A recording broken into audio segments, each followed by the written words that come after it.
It's the office. It's the office at 7:30 in the morning.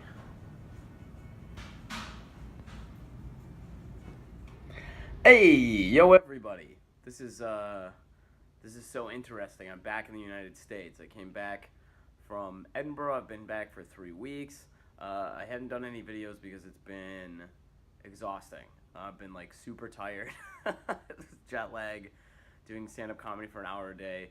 We really push it. I am gonna make a video about the lessons for Edinburgh, and I want to get into a habit of doing these twice a week, hopefully on Tuesdays and Fridays, maybe Tuesdays and Saturdays. We'll see.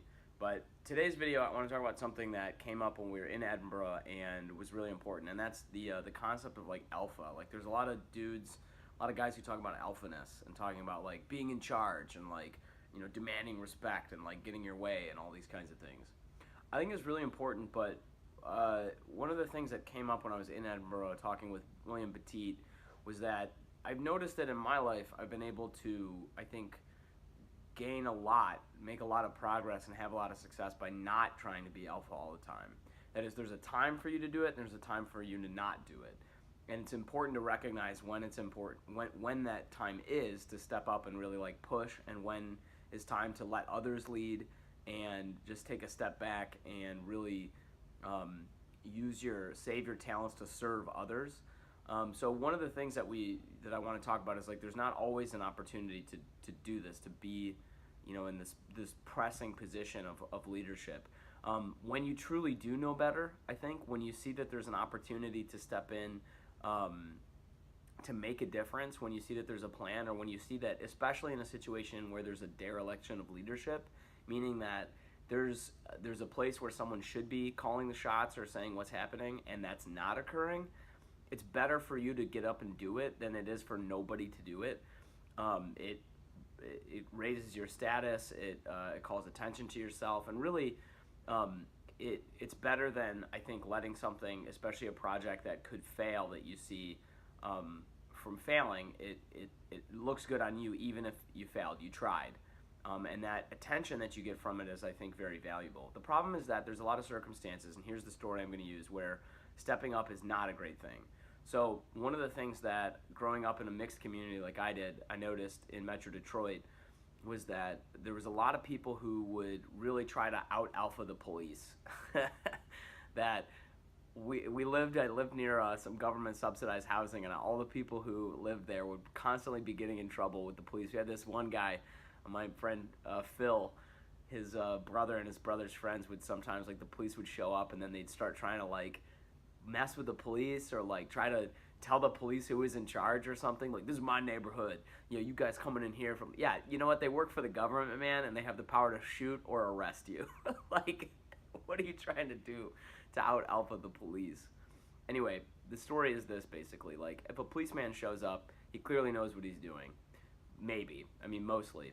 But a police officer is solving a problem. Now somebody, let's say in a gunfight while the police officer's there, somebody gets shot. Now who's the alpha guy? It's probably not the police officer. It's probably the paramedic who shows up.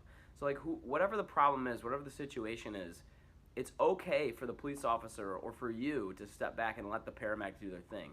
Nobody's standing at the corner trying to be this, like, I'm a fucking leader dude who's like, everybody's got to look up to me. I'm going to solve this problem. I'm going to give I'm going to remove the bullet and give the heart surgery. Like, you don't know what you're doing, dude. Like, but if the paramedic is trying to solve the problem, and then, you know, something like a fight breaks out, the police officer is back to being in charge. And what's important about this lesson is this. It's the ability for a number of people to share that power amongst one another that leads to team success. So, like, a basketball team is not always about one player. It's about those players working together and leveraging their talents together. So I want you guys to think about that alpha versus beta versus, like, allowing this type of, like, sharing to take place. I mean, like, sometimes, you know, like they say with women, for example, you got to be in charge, you got to be confident.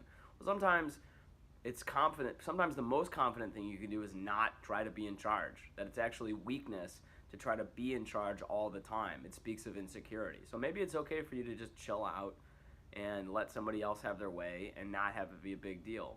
You have to be yin and yang. You have to bend in the wind. You have to be like water, like Bruce Lee said. I think that's the lesson for today. Anyway, I hope you guys are well. I'm going to be making another video later this week talking about the lessons from Edinburgh. Those are probably going to be a bunch of them because there was a lot. We were there for a month. But I love to see you, and hit that subscribe button, and also take a comment. I'd love to hear your thoughts on especially this lesson and how people alpha or beta. I think this is just a mental model. Alpha and beta are just words. They don't really mean anything. I think the idea of trying to be in charge or trying to grab power versus sharing power and being flexible with allowing other people to have power and attention, I think that's where the real strength is. Anyway, take it easy. Meanwhile, the madness continues.